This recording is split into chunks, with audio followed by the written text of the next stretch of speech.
What the Russian government now struggles with is the ability to access markets openly and freely, largely because of its malign behaviors in Ukraine, in Syria, have resulted in it becoming sort of a pariah state. It makes it difficult to access dollars. If you can't get dollars and you can't get other means of value transfer that are recognized by world markets, you have to go to commodities. And these proxy actors help facilitate the access to commodities and the value transformation.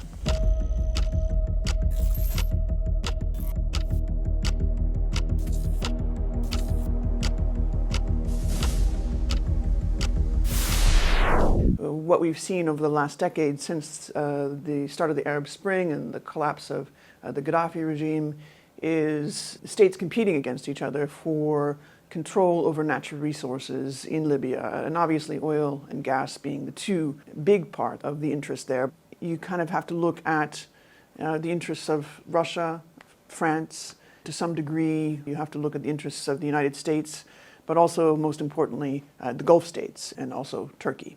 This internationalization of the conflict has really led to a lot of competition over sort of the future wealth of the country, which of course is scattered in very remote parts of Libya that are difficult to govern.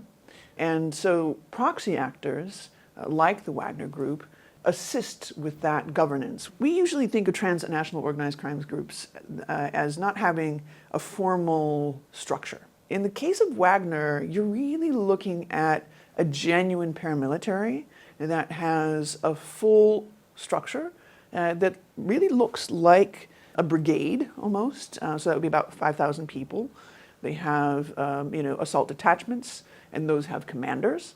So it's very distinctive in the sense that you can literally trace the chain of command and the chain of decision making, and therefore the culpability for certain types of crime. It is much less informal than people, I think, realize.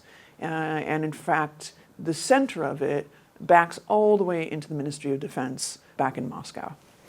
Before there was the Abu Dhabi Express, there was the Syrian Express. And I think a lot of people know about that now, having watched the transfer of goods and services and weapons from Russia into Syria. But they've also been important for the transfer of men who will do the things that are necessary to ensure that the state remains under the control of both the Syrian oligarchy and then, of course, Russian interests in the Kremlin. The Abu Dhabi Express speaks to kind of a similar setup, but Abu Dhabi is, of course, where the UAE's Ministry of Defense industrial complex is located, and it is the headquarters, and it is basically the kind of chief interlocutor of Moscow's military-industrial complex.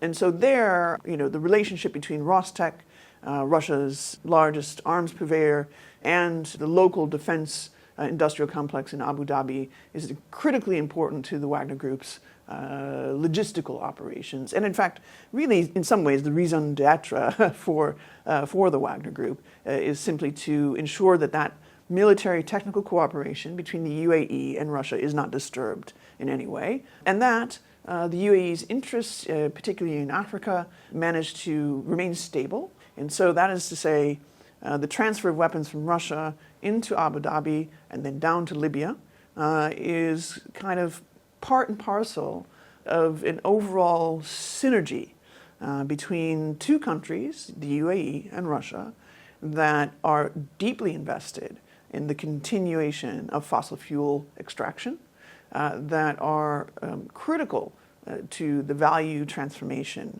of oil and natural gas, gold, and other types of commodities. And the UAE wants to continue to make sure that it has that influence, but it cannot do that without Russian weaponry, without air defense, without the guys who can run these very sophisticated platforms like the Pantsir missile launchers that were brought in during the Tripoli offensive in 2019.